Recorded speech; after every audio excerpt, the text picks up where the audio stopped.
正解。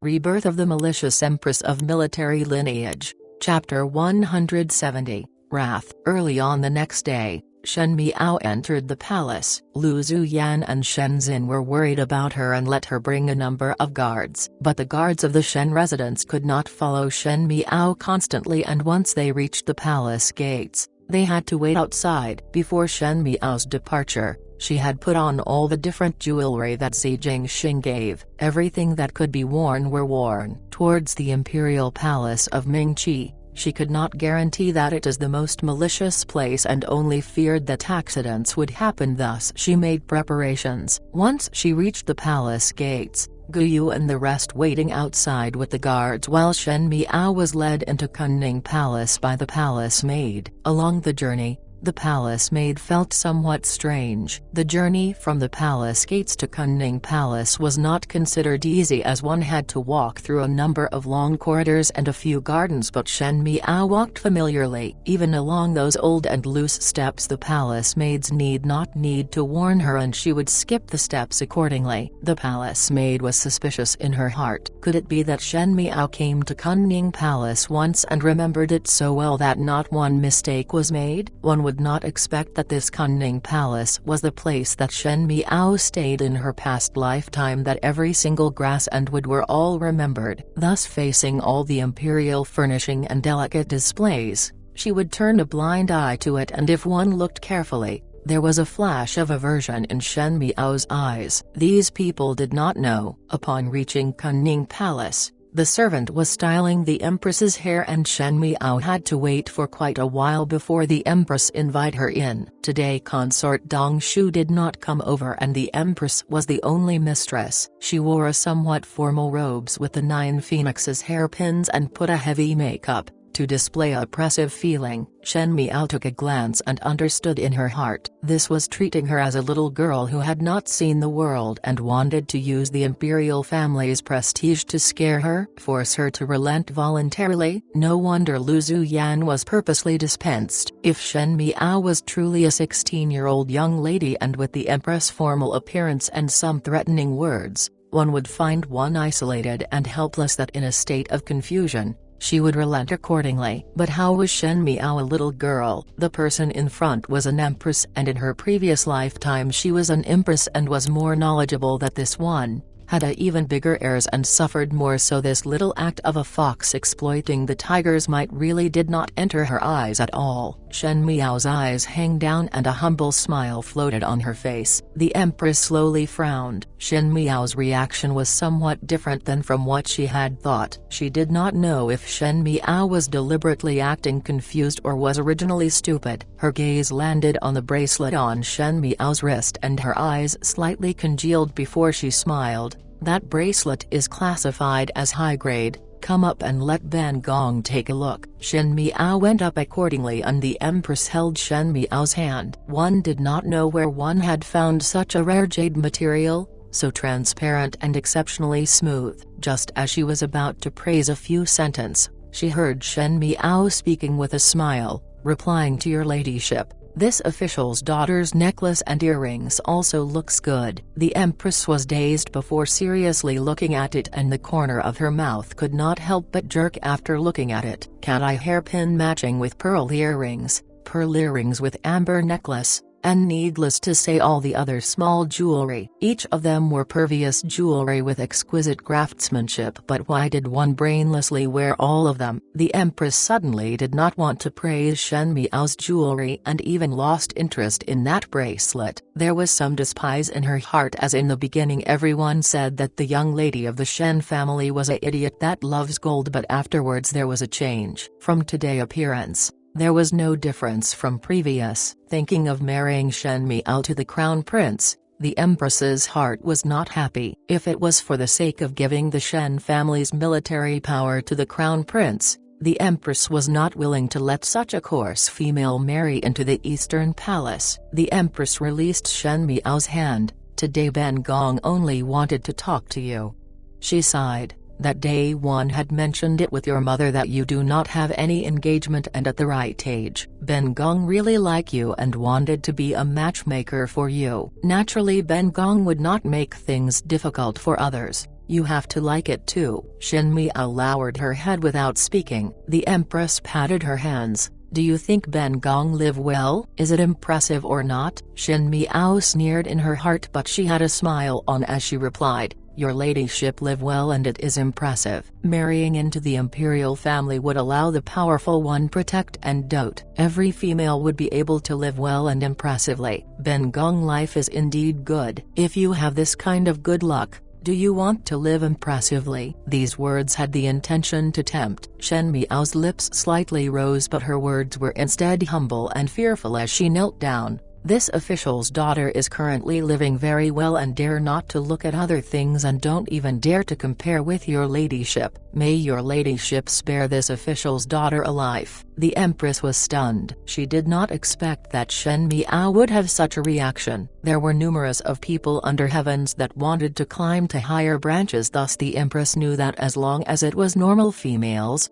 there would be a little vanity, and by using herself as a lure, it would be easy to convince Shen Miao due to her young age, and one did not fear she would not be tempted. As long as Shen Miao loosen a bit and follow her words, then the imperial family would be justified to push the marriage to the Shen family. Since one wanted to be a bandit, one had to conceal some parts of it. Who knew that Shen Miao would have this kind of reaction? Not tempted, no hesitation, and instead fearful? The Empress did not feel good. Could it be that being an Empress was such a scary thing? Or is it that the deborn young lady of the Shen family had a courage of a mouse, or was as stupid as a cow and could not understand her subtle hint and thought that calamity was approaching? One could not make mud rise up and climb the wall, aka useless as mud. In the remaining of the time, no matter how tactful the Empress spoke or how harsh or gentle, Shen Miao still had a humble and fearful appearance on. It was because of this appearance,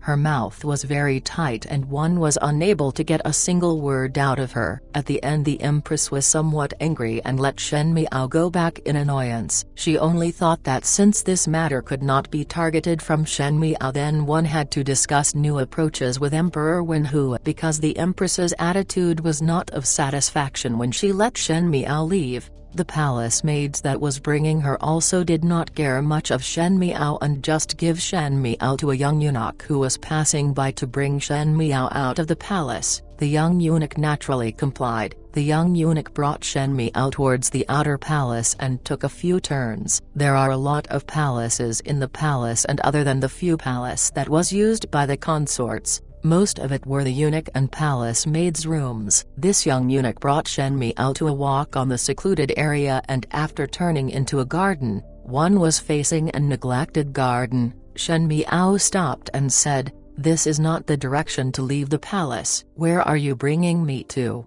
Her hands moved towards her bracelet. No one was more familiar than her on Mingqi's palace and halls, as she knew which direction to escape was the most advantageous to her. That young eunuch was startled and quickly whispered, "Gentleman Pei wants to see young lady." "Pei Lang?" Shen Miao frowned slightly. After thinking for a moment, Shen Miao still followed the young eunuch. Pei Lang had not written a letter to her for a long time, and Shen Miao still thought that Pei Lang was discovered by Fu Ziyu. However, when she sent Mo King to inquire, he seemed to see Pei Lang in the residence of Prince Ting, and he seemed to be safe and sound. If Fu Ziyu were to be suspicious of Pei Lang, he would definitely not let Pei Lang be that unrestrained. If Pei Lang looked for her, then there must be something important. There were many coincidences in the world. What Shen Miao did not know was that the imperial family had the intention to bestow a marriage, implicating a group of people. Shen Xin,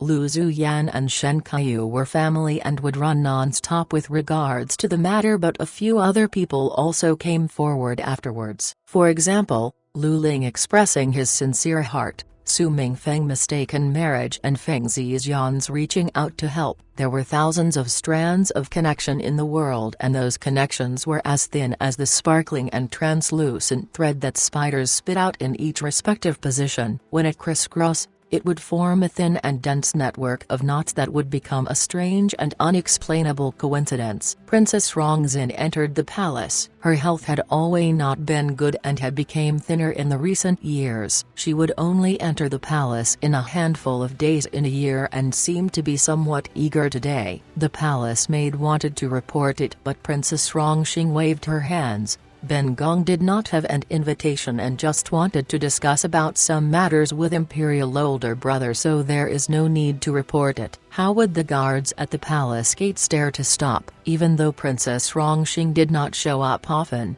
she was after all the daughter that the late emperor doted the most and had a strong temperament. If one made her anger, there would not be good days ahead, thus she was immediately let go. The palace maid wanted to look for a sedan for Princess Rongzin but was rejected by Princess Rongzin. It is not convenient for the sedan when using small routes. Just follow Ben Gong to walk slowly. Princess Rongzin's heart was anxious. She did not ask about matters of the cost and would be in her princess residence all day. If she did not pass by the courtyard and heard that the servants speaking about Shen Miao's matter, she would not know that the imperial family had the intention to marry Shen Miao to the crown princess. Not to mention about Xi Jingxing, Princess Rongxing would still want to protect Shen Miao. Princess Rongzin herself appreciated Shen Miao, and as a person of the imperial family, Princess Rongzin knew that for the female who married in, it looks glamorous on the outside but it was not necessarily happy. Moreover, Shen Miao was not a female who was keen in wealth and glory, so there was no need for such things for her. If one were to marry into the Eastern Palace,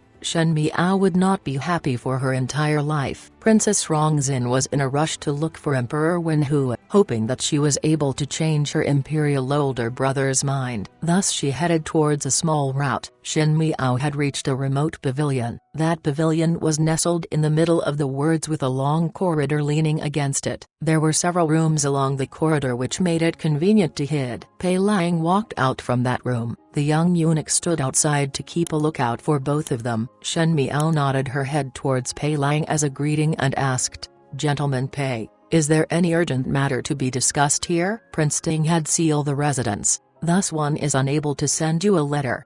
Pei Lang said, "The idea of the crown prince marrying you was brought up by Prince Ting." Shen Miao's brow raised, and when Pei Lang saw that she was not surprised, he asked, "You knew?" "Guess that it was his handiwork," Shen Miao said blandly. "With the crown prince's brains, how would he think of me without any rhyme or reason?" Pei Lang had some doubts about Shen Miao's tone of voice, as it seemed like she was very familiar with the crown prince and Fu Ziyu. But Shen Miao was an unmarried female who would not have any opportunities for interaction with the princes, so how would she be able to understand the prince's personalities? One feared that even Shenzhen was necessarily as familiar as Shen Miao. This neglected garden once had a ghostly encounter, thus almost no one came here. Thus Pei Lang did not worry about people passing by. He said frowningly, "What are you planning to do with the matter of marriage?" Shen Miao was somewhat surprised. Pei Lang had always been a person who would only analyze the pros and cons about a matter without personal feelings, thus it would be rare for him to ask about her marriage matter. After all, how she viewed this marriage matter was irrelevant to the overall situation. Shen Miao said,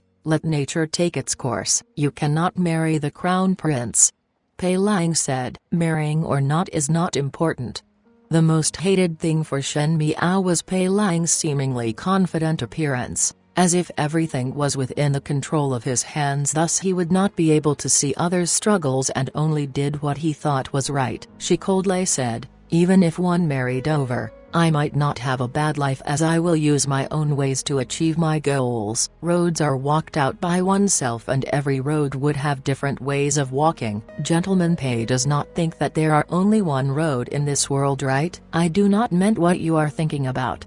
Pei Lang sighed. By marrying into the Eastern Palace, Perhaps it would let you walk your road, but it would be at the expense of your marriage. This is just too cruel to you and it is not worth it. Shen Miao's heart moved slightly as she looked at Pei Lang. Pei Lang could actually say it would be at the expense of your marriage. This is just too cruel to you and it is not worth it. One had to know that when Wan Yu had to marry to the Xiongnu, Shen Miao had begged Pei Lang before because Pei Lang was Fu Ziuyi's trusted aide. Fu Ziuyi would consider Pei Lang's words. At that time Pei Lang said to Shen Miao, "Your ladyship, with the princess's marriage to exchange for Ming Qi's safety and the well-being of the people, isn't it a good thing?" Pei Lang, who excelled in observing the facts in the big picture, would actually put the overall situation in second place. Pei Lang did not notice Shen Miao's thoughtful look. He continued, "The imperial family had spread the news out. No one in Ding capital dared to have marriage relations with the Shen residents." Shen Miao said, "So what about that? If it does not work out, then you marry me." Pei Lang said. The air seemed to have stiffened within a moment. Unexpected to Pei Lang, Shen Miao stared at him without any surprise in her eyes, without any slightest of being moved emotionally. On serious observation, it even seemed to be a bit cold. She asked, "What did you say?" A bucket of cold water seemed to have been poured down on Pei Lang's heart as it was surprisingly cold. It was evident that he only did it due to pros and cons of the matter, but under Shen Miao's clear gaze, it was like some of his heart's hidden wishes seemed to be glimpsed. Suddenly he was in tough straits. Pei Lang evaded Shen Miao's eyes and collected himself before continue speaking. "You still have to marry others if you do not marry into the Eastern Palace. This is the only living route out. By marrying me, perhaps one can withstand this. Why does gentleman Pei help me?"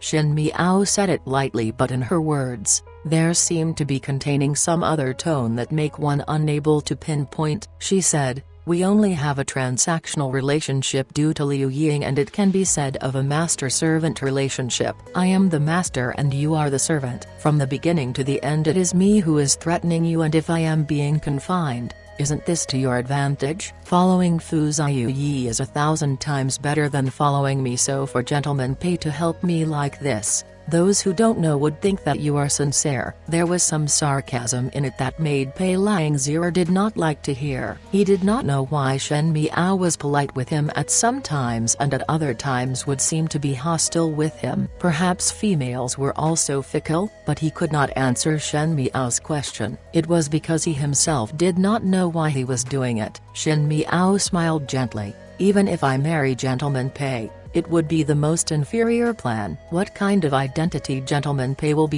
using to marry me? How does one explain to Prince Ding's side? You will not reveal yourself because of me. Gentleman Pei is a good chess piece, thus I am not willing to casually use it like this. Moreover," she lifted her chin slightly, "marriage and husband is not as important as you all think to me. It is only a person sharing the same bed and pillow, eat together and sleep together. Other than that, there is no difference with that of a stranger. I do not care who one marries to. I also do not care if one was to be forced to marry. My fortune and happiness would not depend on these." Pei Lang kept shaking his head as he heard it. He wanted to negate Shen Miao's words as he felt that Shen Miao was still young and did not know how important the lifelong event was to a female. This was only just a peek, and in the future when one understood the rationale and suffered, then it would be too late to regret. But when he looked up and saw Shen Miao's expression, he could not speak. Shen Miao had a serious expression and her cold indifference was like she was tired of the matters of the outside world,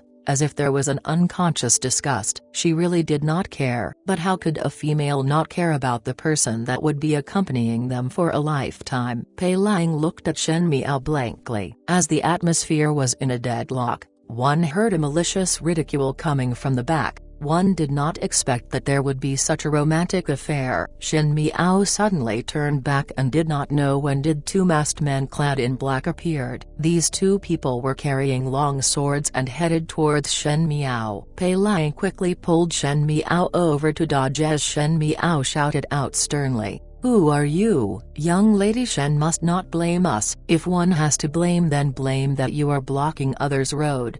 The two persons left and one of them swept towards Pei Lang while the other headed towards Shen Miao. It was killing technique without leaving any room of survival. Shen Miao cursed in her heart as she did not expect that this place that Pei Lang found would actually be convenient for others to silence them. She held the bracelet on her wrist, but this bracelet was only useful in short distance. When the needles were about to be released, one however saw two stones hurling in the air and hit exactly at the knees of the two black-clad persons. The two of them shouted out in pain and fell onto the ground. Two swords light flashed and two people swept past, and the black-clad person's sword were now taken and pointed at their chest. Everything happened too quickly that there was no opportunity for anyone to breath. The two persons that appeared later were dressed as palace guards and Shen Miao saw them clearly. Pei Lang was about to talk when he saw that a person flip over from the roof. The person had a tall stature, wearing a purple gold robe with a silver mask and a pair of peach blossoms eyes that were as sharp as knives. It was Prince Ruai. "Your Highness Prince Ruai," Pei Lang whispered. He was intelligent, so after a moment of thinking, he knew that the two people dressed as guards should be Prince Ruai's subordinate. Previously the black-clad people who came to kill, one did not know who they belonged to. Even though he did not know what kind of relationship Shen Miao and Prince Ruai had, Pei Lang dare not neglect him. Even though he was extremely vigilant in his heart, there was still a polite smile on his face as he cupped his hands together. "Many thanks to Your Highness Prince Ruai for lending a hand to help." Prince Ruai did not speak and glanced coldly at him. Although there was half a silver mask that hid his face, making one unable to see what kind of expression he had on, Pei Lang however felt particularly cold that one would have chills on their backs. Shen Miao frowned, but Prince Ruai had already grabbed her wrist and turned to walk out. Pei Lang was shocked and quickly called out, "Prince Ruai cannot." The two guards ferociously blocked in front of him. Both guards were fierce and sinister, exuding an air of killing without battling an eye. Pei Lang was a scholar and was not skilled in martial arts, thus there was no way even if he wanted to help. It was Shen Miao who, stumbling as she followed others, still turned her head around and calmly said, "Gentlemen, Pei, return first. I still have some matters with Prince Ruai." Prince Ruai's pace had gotten even faster. Pei Lang looked at the two figures disappearing back, and the two guards inexplicably looked at him before leaving. However, there were still two bodies on the floor, so Pei Lang could not say any longer. He did not know what was the relationship between Shen Miao and Prince Ruai, but his heart suddenly felt somewhat empty. Shen Miao was feeling pain from where Zi Jingxing was holding her. Zi Jingxing did not say a single word as he walked quickly while she tried her best to keep up with Zi Jingxing's pace. However, the other party was tall and had long legs that she couldn't keep up with and almost stumbled several times. At the end,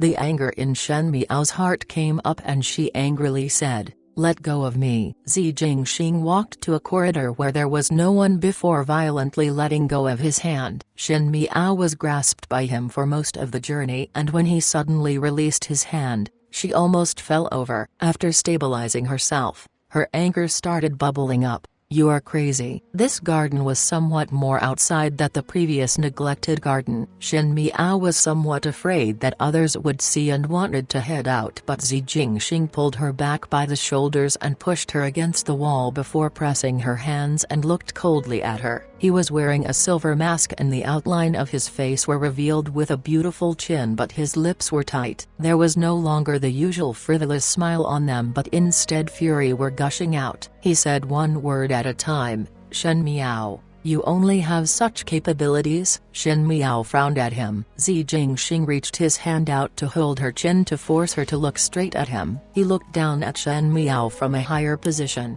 just like a hunter looking at its prey. Shen Miao did not like to be looked from the top down and struggled to get out. But she was after all a female, so how could she compete with Zi Jingxing's strength? That little strength that she had could only tickle Zi Jingxing if used on him. Zi Jingxing easily dispelled the struggling and slightly flexed his knees against her legs, making her unable to move. However, this gesture was even more ambiguous. Shen Miao asked, "What exactly do you want to do?" One was unable to distinguish Zi Jingxing's tone of voice. "Lu Ling, Su Mingfeng, Feng Zixian, and now there is a Pei Lang. So many people want to be the hero to save the beauty. I have underestimated you." Shen Miao did not speak. The strength in his hands suddenly increased and her chin started to hurt, making her brow frown slightly. But that young man gritted his teeth and said, "Don't care who one married to and don't care if one was forced to married. You want to marry into the crown prince residence?" Shen Miao's heart moved. Zi Jingxing had heard the conversation between Pei Lang and her. This man's favorite thing to do was to see everything from the dark, and if it was on normal days, Shen Miao would not think too much about it, but at this moment there was a little bit of indignant in her heart. It was like someone had seen some secrets that one was unwilling to be made public, or that the awful side of herself had been seen, and she was ashamed that anger came out. She said coldly with a smile, "What does it matter if one marries to the crown prince? Anyways, you also know that I want to be an empress. At the end the crown prince will need to sit on the imperial throne. Maybe when I enter the Eastern Palace, fought the crown prince consort to death and raise myself up, which then I will be Mingqi's future Empress Shen." "What is wrong with it?" The words were said a bit too viciously that Zi Jingxing's face became even more livid. He also laughed, but it was so cold. "Unfortunately, the crown prince will not be able to sit on the imperial throne." Shen Miao did not know where did Zi Jingxing's unfathomable anger came from, but at this moment she was already taken hostage and interrogated in such an embarrassing position.